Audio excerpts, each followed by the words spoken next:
Thank you, SoulSpark Learning and Kate, for the love and leadership that you bring to our educators community and our student community. Your amazing work impacts many, and I'm just honored to be a part of your organization and part of this Empowerment Summit together with so many awesome professionals. I am Marina LaGrave. I am an educator with Boulder Valley School District, and I'm also a language access and multicultural consultant for the city of Boulder, for Boulder County, and many federal agencies. Hello, everyone. My name is Rosa Medina, and I am a gifted and talented advisor at a bilingual school in Boulder County. And I'm also a board member of the Colorado Association for Gifted and Talented. And I'm honored to share this presentation with Marina, who I met many years ago and have collaborated with her. And I'm eager to hear what she has to share with us today. Thank you, Rosa. So today I'm going to talk about some key concepts on cultural responsiveness and inclusion strategies that are very useful when working with not only the Latinx community, but diverse communities. But we're going to focus on the Latinx community today. So we often think that by translating materials when reaching out to the Latino community, it's a good thing, and that's being inclusive, and that's all we need to know. So to this end, I really want to highlight the two concepts. One is translations and the other one is transcreativity. When reaching out the Latinx community, we not only necessarily just translate, but we need to transcreate the text so it becomes meaningful to the culture, in this case, the Latinx community that we're reaching out to. So just keep that in mind. So the next concept I'm going to talk to you about is culture and identity.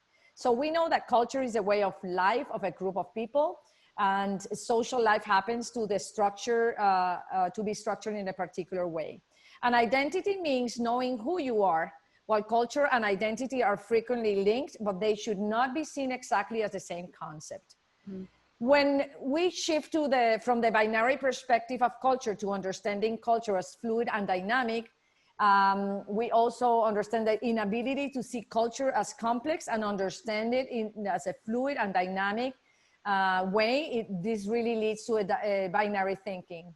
So binary thinking leads to categorizing in which individuals or groups, in this case Latinos, are seen as separate from the American society rather than a part of it. So defining non-dominant groups as other, leading to us versus them, leads to division. From this perspective, the very use of labels as Latinx, Latino, Hispanic, people of color is problematic to many of us. So Latinx identities are felt in different ways. There is never a just one me, and the different layers that frame the Latinx identity. I'm gonna offer a personal example using myself. So I am Marina, I am Venezuelan by birth, daughter of a French father and a Venezuelan mother, French last name, American by citizenship, Latina by cultural identity, Latino American by social political identity, and Hispanic by census count. While all of these are true, which Marina does the Department of Motor Vehicles honor, my father or my mother? So just something to think about, right? The next concept I'm gonna talk about is decolonization. Decolonization is the access or action or process of a country, race, community that withdraws from a colony, seeking independence to protect its cultural values, language, and their freedom. In our society, most focus on introducing existing context and or experiences without considering the community's specific desires or considering their culture and context. The goal here is to provide access without changing existing systems coined in an assimilationist view of equity. So this approach has resulted in cultural barriers that continue to be present, forbidding many from accessing the community in a sustainable manner due to lack of trust and resistance from the community. So the goal here is to co-create rather than to appropriate. Mm-hmm. So the general sentiment is that to be known is to be seen as, to be brown or a person of color is to be seen as less than. Appropriation results in the white savior complex that we well know about, which refers to when a white person or a white organization or culture aims to rescue people of color from their own situation. Mm-hmm. Throughout the white savior journey, the implementation and direction operates under the belief that imposing a let us show you how to approach is the only and best way to educate and help people of color follow a more sophisticated path without understanding their historical background, culture, or needs. Our country offers a great example of this rationalization when we implemented, when Native American kids were forced into boarding schools, being coerced into abandoning their beliefs, their language, and Native American communities, leaving them with a loss of identity, a loss of their languages and cultures, traditions, and identity. To this day, we're seeing some consequences on that decolonization. The next concept I want to talk to you about is cultural intelligence. So there is a tendency to stereotype when considering the Latinx identity. Stepping outside your views and assumptions and acknowledging that cultural identity is an asset in building authentic relationships, experiences, and knowledge is important. So this will help you consider culture and identity and the richness of individuals and assets and not as challenges. So authentic engagement is without respecting and understanding the complexity of the Latinx communities. When we simplify, we dishonor, leaving people feeling alienated and left out. Most partners serving the Latinx community often reduce the Latino engagement to a series of events that assume signal cultural relevance to all Latinos. An example of this is we continue to see organizations and even cities and counties holding events commemorating Cinco de Mayo, Day of the Dead, as a strategy to engage Latinos. For example, this not only obscures the diversity of Latinos in the United States, but it also reduces culture to a series of celebrations that are assumed to be culturally relevant. The other concept I want to talk to you about that this pertains to all of us as individuals and organizations is risk-taking. Risk-taking is that you perceive anxiety or potential danger about the unknown in being in place or doing things that are not familiar to you. So risk-taking, as we know, is the act of or fact of doing something that involves danger or risk in order to achieve a goal. Organizations have historically not done well at engaging Latinx communities using current and obsolete practices, operating from our places of comfort. And that means that we cannot expect things to change. So opening a space for authentic collaboration, co-creation, and engagement requires that everybody moves outside established norms and practices, take risks, and disrupt the systems. A desire to move outside established practices to authentically collaborate and innovate with others and with the community, moving outside your comfort zone to make space for a joint creative process. It is a must-have if you're in your intercultural toolbox in order to be successful. Seeking to follow another Anglo organizational risk strategy, which happens a lot, is counterproductive because it is counter to the risk-taking needed to co-create a sustainable change for the organization and the Latinx community you are reaching out, talented and gifted community, for example. The main recommendation is to work directly with the Latinx community within your organization. So unfamiliar situations may feel risky and endanger feelings of anxiety and uncertainty or genuine fear of danger. So these situations may include encounters in mundane contexts, such as a non-Chinese person in a Chinese restaurant in Chinatown, not knowing what food to order or how to order. These risks extend to situations where cultural misunderstanding, which can take the form of prejudice and related stereotyping, can represent a genuine physical danger. For example, a youth of color who is perceived as being in the wrong neighborhood. So something to think about. Last but not least, understanding the processes of acculturation, enculturation, and assimilation. The definition of enculturation refers to the process of protecting one's old culture or native culture, language, traditions, celebrations, etc. This procures a safe space. This is when we travel, or even in our cities or counties, we see, the Latino neighborhood, the Chinatown, the Little Italy. This is enculturation happening in front of us. So acculturation is a process of social, psychological, and cultural adaptation that has stemmed from the balancing of the two cultures while adjusting to the prevailing culture or to the society. But the acculturation process really takes 5 to 10, even 20 years. It takes time for a person to feel comfortable. So it is a process then that allows an individual to feel part of the community.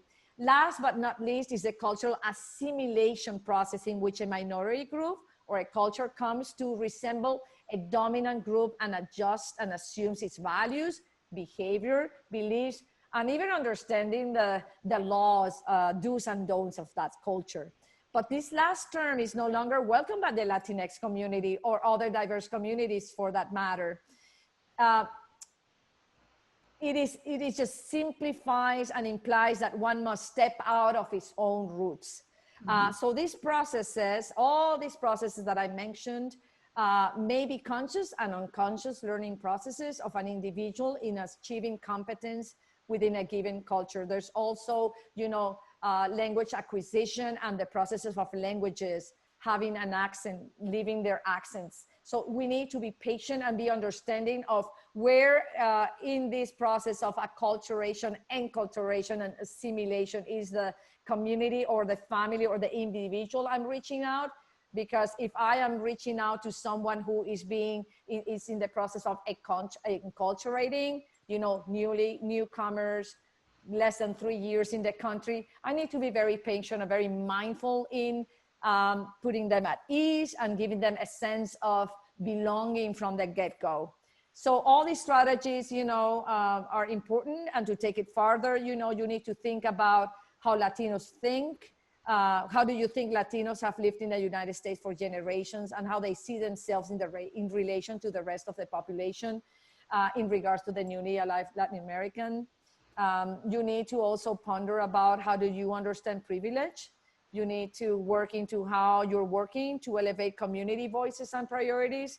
And it is important, last but not least, that you take the time to build authentic relationships with Latinx community if you aim to help shift the understanding of the Latinx culture. So I hope that these strategies are helpful for you and your organizations in moving forward in your work with the Latinx and diverse communities for that matter. So thank you so much. Thank you, Marina. That was very interesting. And now I will share my own experience and would like to later discuss how we all can work together to improve our outreach efforts, having those key concepts in mind. As many professionals in the gifted field, my journey started as a parent looking for answers and resources to raise my own children. I started attending events organized by Boulder Valley Gifted and Talented, where I met amazing people volunteering their own time to advocate for gifted education. And after I attended a couple of events, one of the board members asked me if I wanted to join their board and help them reach out to the Spanish-speaking community. And I gladly accepted because I experienced firsthand how difficult it was to advocate for my own children and found a lot of support in this group.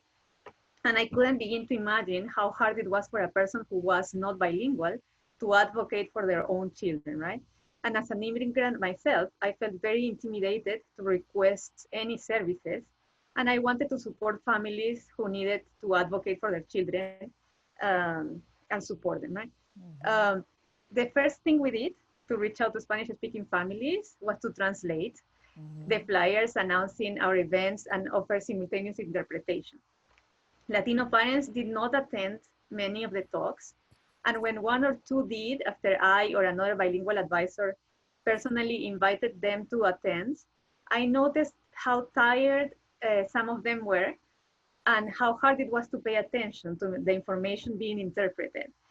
And I felt frustrated, but I knew at the same time that, I knew that that was not the best way to connect with our families, but we kept doing it because we felt it was the minimum we could do to be equitable. And we really wanted to make our events accessible and give the message that our organization was welcoming to Spanish-speaking families, right? There's a lot to assess there that we'll later do it in the conversation. Then after a couple of years, I volunteering with BBGT, I started working at a Title I school with more than 70% Latino students. The school had just gone through a heated restructuring process because test results showed that students were not making adequate yearly progress for 5 years, which was not necessarily true if we question what we mean by progress. But many people in the community wanted to dismantle the biliteracy program and spread the Latino kids around the district, which would have been a terrible mistake. Fortunately, the teachers at the school were highly qualified and were able to keep the biliteracy program because they were champions of equity. And I learned a lot from working with them and felt very supported in the effort to identify more Latina students as gifted. They had a lot of reservations towards the gifted program though, because almost all of the students identified were white and it did not reflect the demographics of the school at all. But they were happy to help identify more Latino students. Remember, we had 70% Latino students in the school. But it was quite a challenge to find the right instruments, and it was time consuming to collect a body of evidence to support the identification of these students. And if we didn't have a strong conviction that there were gifted students in every socioeconomic and ethnic group, we could have easily given up looking for evidence, right? Fortunately, we persisted and found a couple of instruments that work very well for our bilingual students, and had a GT committee also composed of teachers in different grades, as well as the arts and music teachers. And together we reviewed the student files. And this was very useful because teachers knew the students very well and could give us more qualitative information. Once we identified more Latino students, we organized parent discussion groups in Spanish, following the supporting the emotion and needs of the gifted organization model. We met with 7 to 10 parents of our newly identified gifted children. We met with them once per week for 7 weeks, offered childcare and snacks, and parents came to almost all of the sessions. And I think this was successful because parents had a chance to get to know each other, share their personal experiences, and build a closer relationship with us as a staff. And I think we should continue organizing groups like this, and to make it even more successful, we should, or inclusive, we should include material created originally in Spanish by Hispanic professionals around topics of interest in the group. Because we followed a book that was translated, right? We followed this book geared to gifted children in the US, right? That it'll be interesting to include other topics of interest to the community. Years later, I started volunteering with CACT, where I have been fortunate to meet very committed educators, parents, and administrators, all of them passionate about improving services for gifted students, and also interested in reaching Spanish-speaking families, but without a clear idea of how. They have invited Latino advocates to their annual gifted conference, which was very encouraging for me to see. So one of the things I suggested to do was to start a Facebook page in Spanish for the CACT organization, as another effort to reach the families and educators who work with Latinos. And I like it because I can post information about the scholarships, promote interesting family events happening in the community. I can post videos of experts from Latin American countries and Spain talking about issues common to the gifted. And most Latinos have access to Facebook to their phones. So I was like, I thought that could be a good tool. However, the Facebook page is just a tool, and without stepping up the game and creating personal relationship with the families, that resource is completely underutilized. So to let more families know about gifted programs and resources, I think we need to team up with organizations that are already working with Latino families, following some of the key concepts that you have highlighted, Marina. So through CACT, I learned about the Colorado statewide parent coalition and was invited to present to a group of women who were part of the PASOS program, which trains Latino daycare providers in early childhood education. And it was a great opportunity to meet these women and talk to them about characteristics of gifted children and the process by which students can be nominated for possible identification in schools. The earlier we find the students, the better.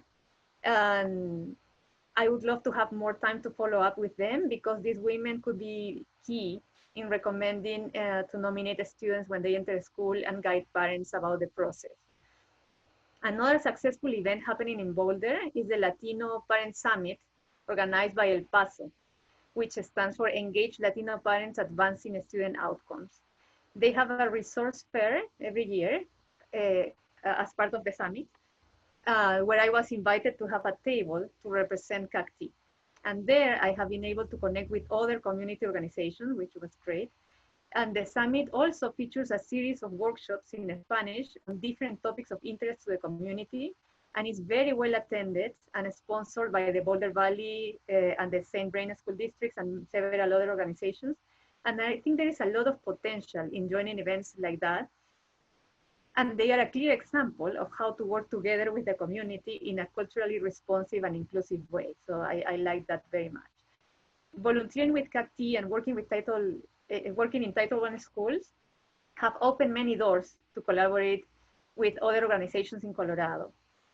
There is a lot more to do, and events like this Empowerment Summit are extremely important in connecting us with others with similar goals, so we can join forces and reflect on our practices.